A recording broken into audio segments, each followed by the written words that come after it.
Hey everybody, and welcome back to Tommy's Tesla Tech and Travel. We got our outlet changed in one of our recent videos and seems to be charging just fine, but we decided we are going to take it to the next level. And the way we're going to take it to the next level is with a Tesla wall connector. We're not going to hardwire it like they do in most other videos because, well, quite frankly, I don't feel like rerunning all that Romex and everything else. Instead, we are going to hook it up with a NEMA 1450 dryer outlet cord. But before we do that, we have something a little bit more important to get to first. We're on our way to Henry's school because he's getting an award. What award, you ask? Great question. We have no idea. We just got things saying, hey, be here at 9:30. Henry's getting an award. Hey, either way, we're proud of him. I just hope this isn't like a real estate scheme and, hey, we're gonna get him his award. But first, let me tell you about this timeshare out here in Marana, Arizona. No? All right. But hey, Henry's getting an award. Let's go see what it's for and, I don't know, high five him or punish him, depending on what it's for.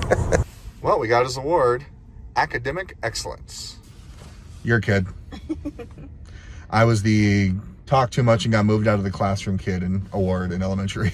I just want to say again, great job to Henry. Academic excellence, especially at a new school. That's my boy. Super, super proud of him. But right now, let's go back to installing that wall connector. I think it's very important to note, I am not an electrician. I don't pretend to be one. I don't make any claims that I am one. So always consult a licensed electrician when doing any kind of work like this in your house. This is one of those things that I was kind of comfortable with DIY-wise.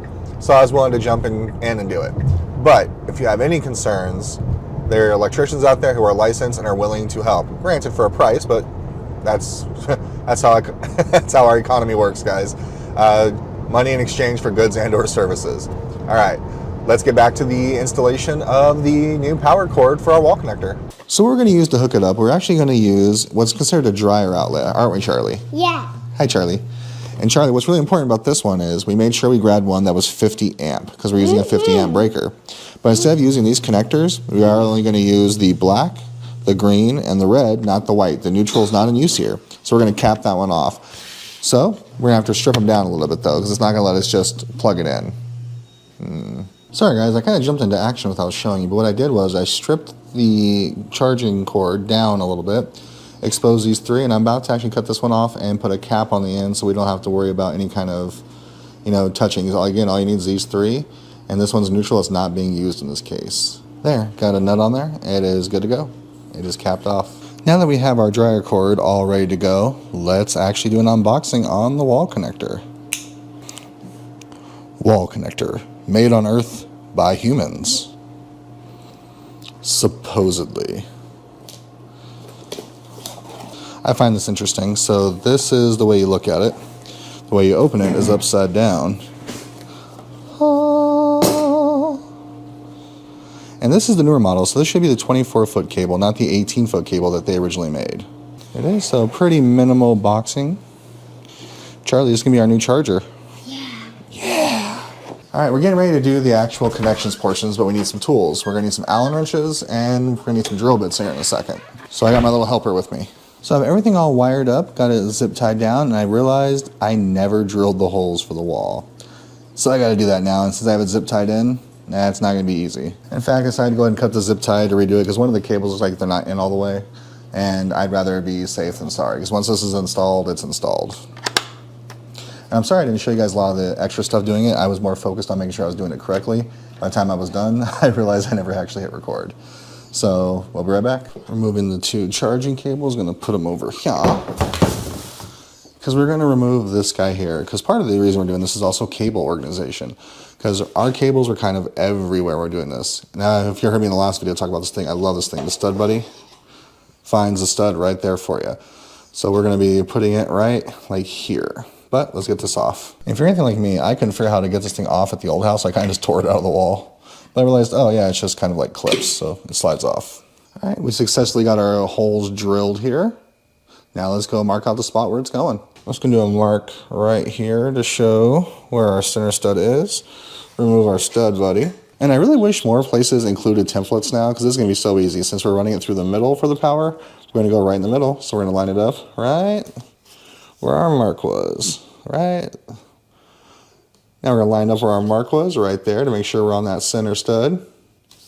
And what the Stud Buddy does, it shows you where the nails are in the drywall, which presumably right into the middle of the stud. And the nice thing about the template, it has a flat bottom, so I'm just going to use a level to make sure I got it level there. And I'm just going to use a pin, there we go, to mark where we're going to drill. I know you're thinking, oh, Tommy, what if you change your mind, you used a pin? One of those whiteout erasers, done. Now, every guy's favorite part of the job, power tools. And I'm not too concerned about these right here. These are gonna go behind. I'm not gonna pull them out. So, let's get these holes drilled.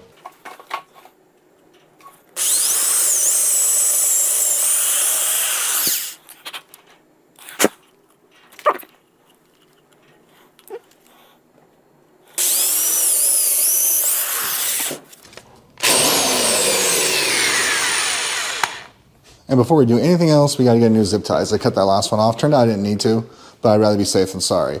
And I thought I had zip ties, but apparently I lost them in the move, so to the store. Oh, came outside real quick to run to the store to get zip ties, and apparently it's pouring rain. Did not know that. Yeah, this is like in the 8 feet it took to get to my house, or to my car. It's raining. Stupid zip ties. And I went through every box in the garage. I could have sworn I had them. Oh well. All zip tied and secured. Let's get it into the wall. I'm still concerned the actual cord's gonna be in the way of the top screw, so we're gonna do the bottom one first just to get it started and have a place to like hold it down for me while I do the top one.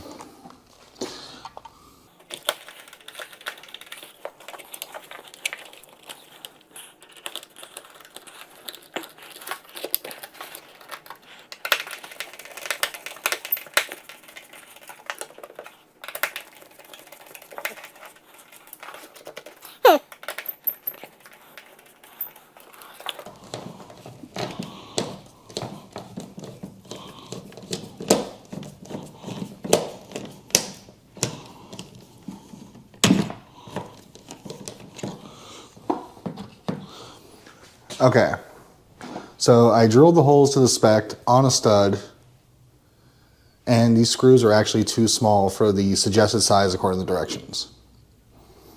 That's a little annoying.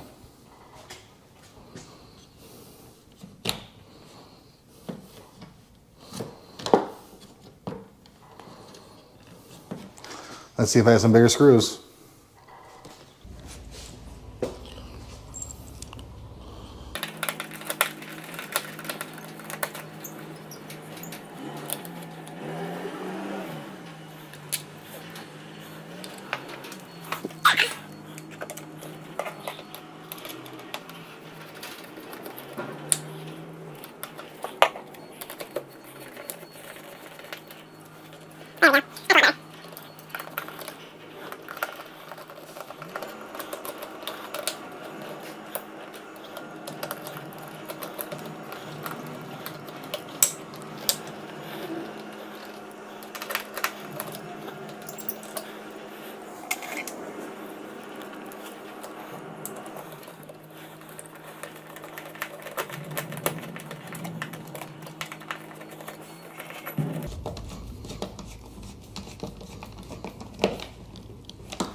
Whew, took some time, but we got it in there. So I used actual wood screws instead of the ones they came with, which are actually technically the same size, just the threads on these particular screws are a little bit bigger to get better grip inside that stud. Now let's get the top part and hopefully we don't have any trouble with that one.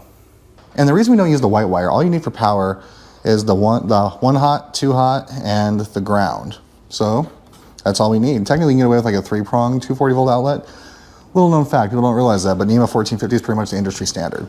And that's where these connections make. They'll complete the circuit on here to do the power conduction. Let's get this on there and see how well it fits.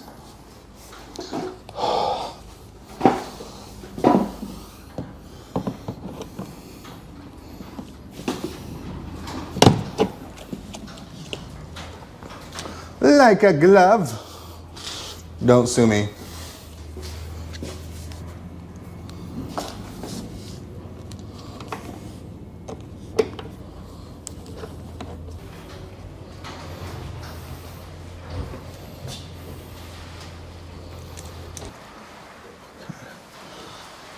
All right, y'all. It's on there. Those are a pain. All right, so normally I would say turn the breaker off, but We didn't do anything with the electrical, we're just literally plugging it in. So, moment of truth.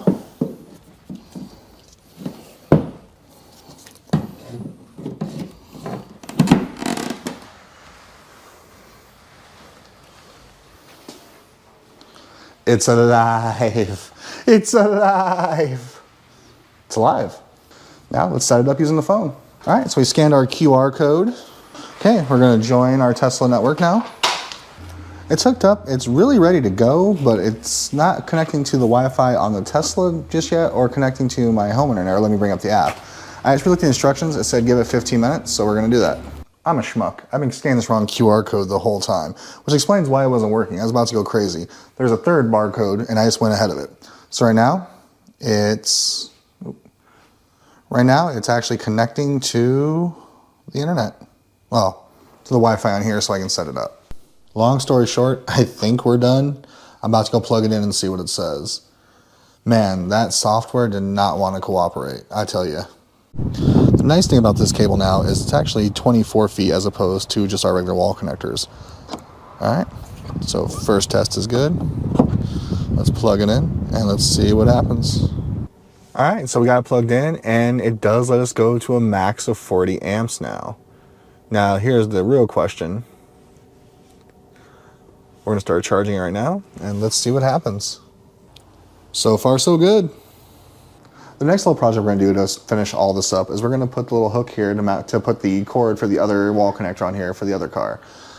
So at some point we will look into possibly doing like another 240 volt outlet, but I think we'll go with one. It's actually been perfectly fine so far. I'm starting to show you actually more of the whole putting together of the wall connector itself on the inside, but I kind of got lost in doing it because it gave me a couple little hiccups along the way. And we're gonna take a couple minutes to recap and I'll share with you step by step and the hiccups we ran into and how you can avoid them. And just like that, the wall connector is completely done and charging without issue. And I finally got a haircut that I desperately needed. So let's talk about what we did to actually set up and install the wall unit and the issues we ran into to help you avoid them going forward. I failed, so you don't. So first and foremost, like I said, buy a dryer cord, a 1450 dryer cord, and make sure it's rated for 50 amps. Since the breaker we're using is 50 amp, we want to make sure the cable itself, the cord, is rated for 50 amp. And even though I have those gold connectors on the side, which are nice in order to hook up if you're using a bolt or whatever, in our particular case, we had to strip them down because the wiring itself will slide into the area of the Tesla wall connector that we're going to clamp down. First tip is make sure you pre-drill the holes before installing the cord. That was my mistake. I actually had to uninstall the cord, which added on about half an hour to the overall time frame. And once I got that in there, it was really simple and easy. The screws that the Tesla wall connector came with, even though I used the correct drill bit that it says in the directions, it still just slid right out. That drill bit was way too big for those screws it came with. But luckily I had some wood screws on hand that were the perfect size. No problem, nice and secure against the wall. The next step is make sure you follow the directions and don't skip anything. I know it sounds pretty simple, but hear me out. When you're looking at the QR codes that you scan to actually do the software part, which is actually what took the longest in our case, I scanned the first one, set up the Wi-Fi just fine, so it's emitting a Wi-Fi signal for you to connect to directly with your phone or tablet or whatever. And then the next one, it looks like a generic, just stock image they're using to show you what to look for as far as a QR code goes. So I skipped to the next one, which is a different QR code, and it would just not work. That's when I realized the QR code that looked like the generic stock image to show you what it would look like actually was the correct QR code. Once I scanned that, everything worked just fine. But that was a solid 15 minutes of frustration there. And from beginning to end, the whole installation process took me about an hour. And the only reason it took that long is I had to run to the store to get zip ties, and I had to cut the zip tie out so I can drill out the holes. I had to take the cord out. The part that took the longest was the software.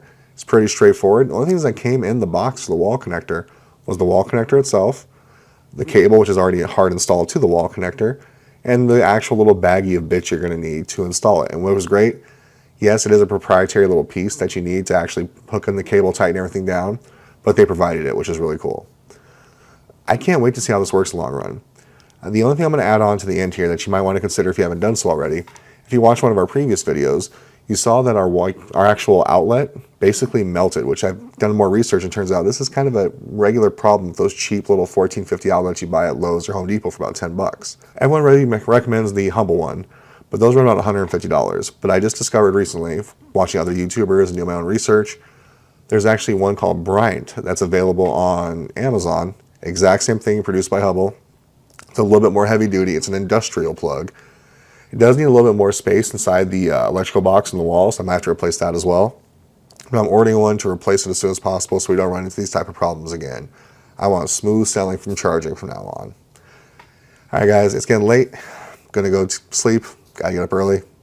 Thanks for watching. Thanks for taking the ride with us. I hope this was somewhat helpful. I know it was kind of hodgepodge together in between everything else. But hey, it's going to get better. If you haven't done so, please like and subscribe. And let's take another ride again soon. Bye-bye, everybody.